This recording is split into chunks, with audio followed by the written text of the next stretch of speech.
Okay, hi. In this short video I'm just going to show you a problem with the RC truck that was purchased. As you can see, like there's the vehicle there, here's the remote, battery's all plugged in okay, as you can see right there.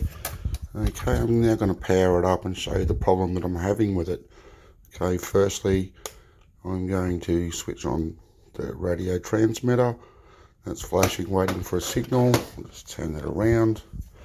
And I'll turn the truck over. And I'll now turn that on as well. And it should pair up. Yep, it has now. The lights are on and steady. Okay, I'll just turn the truck back over now, put it back on its wheels. And I'll demonstrate the problem I'm having with the steering. Okay, as you can see, goes forwards and backwards okay. I go to steer, as you can see now, I'll get them both in view. If I turn the servo to the left, I've got steering to the left, but I've got nothing to the right. Now I'm pushing it all the way over, and once again, I've got steering to the left, but no steering to the right. Everything else is working fine though. So anyway, hoping you can sort this problem out. Thanks for viewing.